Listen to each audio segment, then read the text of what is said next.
Senator McSally. Well, thank you, Chairman Tillis. I also want to thank Senator Gillibrand for her advocacy for women in uniform and her passion for stopping the crime of sexual assault in the military. This is also a passion of mine for many reasons, and I think I bring a unique and important perspective.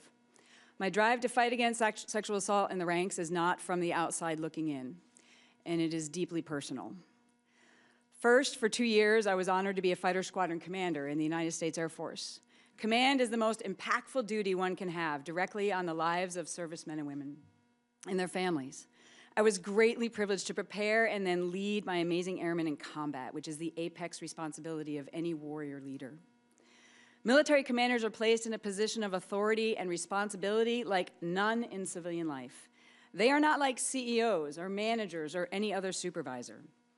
Commanders have a moral responsibility to ensure readiness of their units, which, yes, includes warfighting skills, but demands that the commander cultivates and protects and enriches a culture of teamwork, respect, and honor.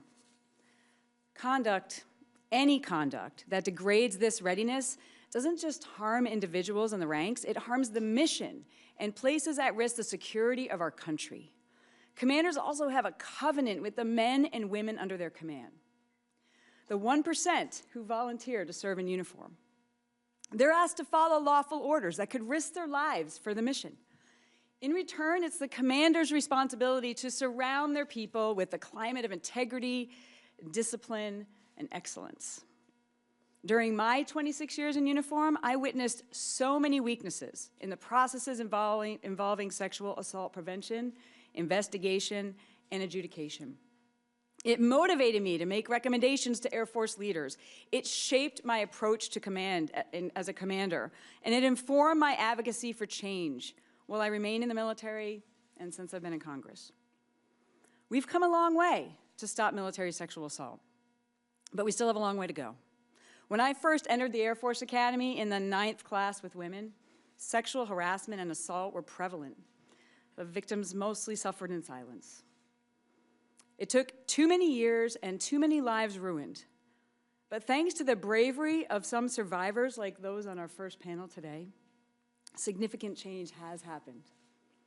I am so inspired by the many survivors who found the strength to share their stories, report their assaults, and demand accountability, justice, and change.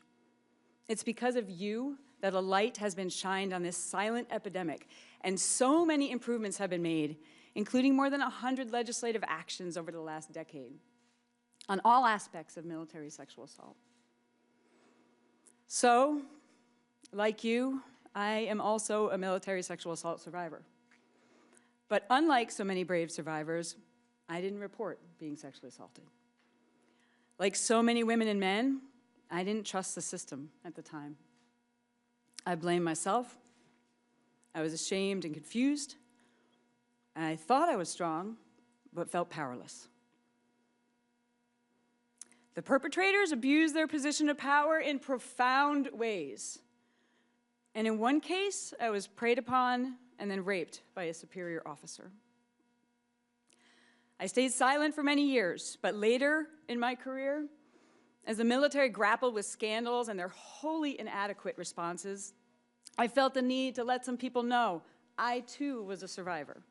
I was horrified at how my attempt to share generally my experiences were handled. I almost separated from the Air Force at 18 years over my despair.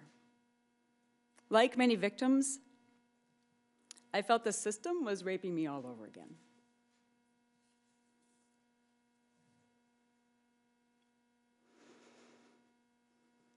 But I didn't quit.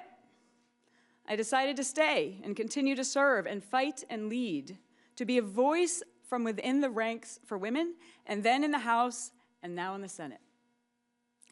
So this is personal for me too, but it's personal from two perspectives: as a commander who led my airmen into combat, and as a survivor of rape and betrayal. I share the disgust of the failures of the military system and many commanders who failed in their responsibilities. But it's for this very reason that we must demand that commanders stay at the center of the solution. and live up to the moral and legal responsibilities that come with being a commander. We must fix those distortions in the culture of our military that permit sexual harm towards women and, yes, some men as well. We must educate, select, and then further educate commanders who want to do the right thing, but who are naive to the realities of sexual assault. We must ensure that all commanders are trained and empowered to take legal action, prosecute fairly, and rid perpetrators from our ranks. And if the commander is the problem or fails in his or her duties, they must be removed and held harshly accountable. I don't take this position lightly. It's been framed often that some people are advocating for the victims, while others are advocating for the command chain or the military establishment. This is clearly a false choice. There are many commanders who would welcome taking this responsibility off their plate. Those are the very commanders we don't want leading our troops. We cannot command change from the outside alone. It must be deployed from within. It must be built and constantly maintained and expertly managed by commanders who are themselves educated, conditioned, and given the tools to ensure what you survived and what I survived happens to no warrior under their command. To that end, I very strongly believe that the commander must not be removed from the decision-making responsibility of preventing, detecting, and prosecuting military sexual assault. We are survivors together, and I'm honored to be here and use my voice and unique experience to work on this mission and stop military sexual assault for good. Thank you, Mr. Chairman. Thank you, Senator McSally.